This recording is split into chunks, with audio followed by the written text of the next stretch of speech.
चलो एक और प्रश्न आ गया है, प्रश्न 7 की जैसा इम्पोर्टेंट, और इसमें हमें क्या करना है, पढ़िए एक बार प्रश्न को सभी लोग ध्यान से। बाई का बहुमान ज्ञात कीजिए, मिलाइएगा प्रश्न सभी। बाई का बहुमान ज्ञात कीजिए जिसके लिए बिंदु P ऋण 3 और Q 10 बाई के बीच की दूरी 10 मात्रा है। इधर हम लिखेंगे सबसे पहले दिया है, दिए गए बिंदु हैं, एक है P, कितना है 2 ऋण 3 और एक है Q कितना है 10 बाई। इसमें जो है बाई का मान ज्ञात करना हमें, ठीक है। हम लिखेंगे तथा दूरी जो है हमें दी गई है P और Q के बीच में, ये कितनी है 10 मात्रक है, इकाई है 10 मात्रक, ठीक है। मतलब इसका कोई मात्रा होगा सेंटीमीटर, मीटर, किलोमीटर या इससे छोटा बड़ा कुछ भी। अब देखिए यदि ये दो बिंदु जो है हमारे इनके बीच की 10 दूरी हो, तो हम बस दूरी सूत्र लगाएंगे, तब लिखेंगे तब दूरी सूत्र बोलो जल्दी से। करनी x2 माइनस y1 का होल स्क्वायर। अब देखिए हमें दिया गया है कि पी क्यू के बीच की दूरी 10 मात्रक है, तो बस पी क्यू की दूरी निकालना है सूत्र से। बराबर में कितना कर देंगे 10, ठीक है। तो चलो रखो माइनस में जल्दी से। अब लिखना नहीं है x1 x2 कहीं भी। x2 का मान कितना है 10 माइनस x1 का मान कितना है 2। तो इसमें क्या दिक्कत है, लिखेंगे या फिर डायरेक्ट मान रख दो उसमें, मान ही रखो डायरेक्ट, कुछ नहीं कभी नहीं लिखना। y2 का मान कितना है बाई ही है, और y1 का मान कितना है 3। अब देखना एक ऋण इधर पहले से है, एक इसका है, तो सीधा हम क्या करेंगे धन, ठीक। और बराबर में कितना आएगा, इनकी दूरी है 10।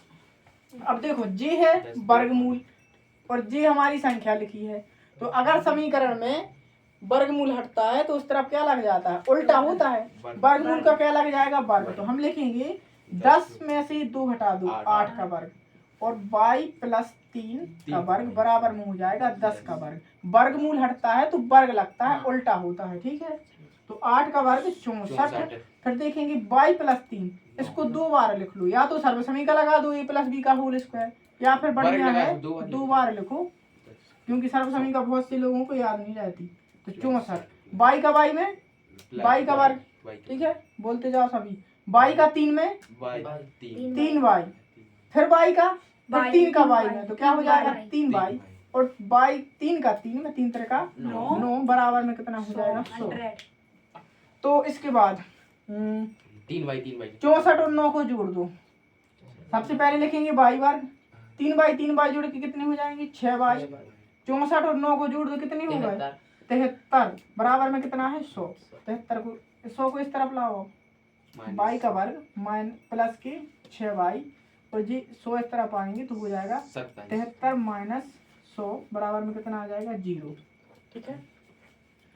करो तो सॉल्व, जी क्वेश्चन भी लंबा हो जाएगा क्योंकि इसमें वर्ग समीकरण बन गया है हमारा। तो बाई वर्ग प्लस कितना है 6 बाई, और 100 73 में से 100 घटाओ, या 100 में से 73 घटाओ 27 आएगा, लेकिन ऋण की 27 आएंगे बराबर में 0। अब ये आ गया आपका कौन सा समीकरण, द्विघात समीकरण। इसको सॉल्व करना है किस विधि से, या तो सूत्र विधि से हल कर लो। x बराबर धन ऋण b धन ऋण अंडर रूट b वर्ग माइनस 4ac बटे में 2a, एक सूत्र लगा दो, या फिर इसको करो सीधा सबसे सरल गुणनखंड विधि से। पीछे लिखा है 27 के गुणनखंड होते हैं 3 गुणित 3 गुणित 3, ठीक है, ये होते हैं 27 की। हमें इसको इस तरीके से लिखना है कि इनका टोटल आ जाए 6 और गुणा आ जाए 27, चाहे उसको जोड़ो या घटाओ कुछ भी करो। तो इसमें इधर से आएंगे हमारे 3 का कितना करेंगे 9, और फिर है हमारे पास कितने 3, तो 9 और 3 तो 12 होती हैं, तो 9 में से 3 क्या कर दो घटा दो, 9 माइनस 3 कितने हो जाएंगे 6। तो हम क्या लिखेंगे बाई वर्ग प्लस 6 को लिखेंगे 9 माइनस 3, ठीक है। ऐसे ही होते हैं जो गुणनखंड, चैप्टर 2 में आपको पढ़ाया भी होगा, इसको रख कर दे रहा है। अब देखो बाई वर्ग इस बाई का गुणा हो जाएगा, इसमें क्या होगा 9 बाई, और 3 में होगा तो ऋण की 3 बाई, ऋण की 27 बराबर में 0। अब 2 जोड़ी इधर, एक जोड़ी इधर से, एक जोड़ी इधर से, और बाहर ले लो जो भी हो। बाई इधर है, तो बाई को लेंगे बाहर, क्या बचेगा बाई प्लस 9। अब इधर देखना सबसे इम्पोर्टेंट, यहाँ जो चिन्ह रहता है वही चिन्ह बाहर लेते हैं।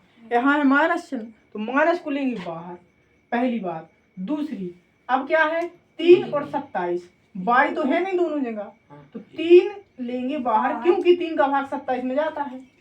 कितनी बार जाता है? 9 बार। तो हम 9 लिख देंगे बराबर में 0। दोनों कोष्टक एक जैसे करने हैं। इधर से ऋण बाहर आया तो दोनों कैसे हो गए? धन के हो गए। 3 बाहर आया 22 और 27 में से 3 बाहर लेने का मतलब होता है भाग देना। तो 3 का भाग 27 में कितनी बार दिया? 9 बार। फिर देखेंगे हम जी दोनों कोष्टक एक जैसे हो गए तो 22 प्लस 9 और एक कोष्टक में 22 माइनस 3 बराबर में 0। हम देखेंगे यदि 22 प्लस 9 बराबर में 0 तब 22 बराबर कितना हो जाएगा? ऋण 3। तथा 22 माइनस 3 बराबर 0 करेंगे तो 22 बराबर हो जाएगा 3।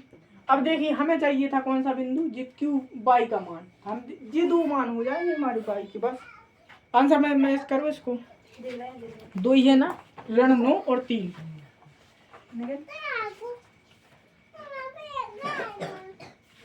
तो यह एक बहुत ही इम्पोर्टेंट प्रश्न है, इसको शेयर कीजिए।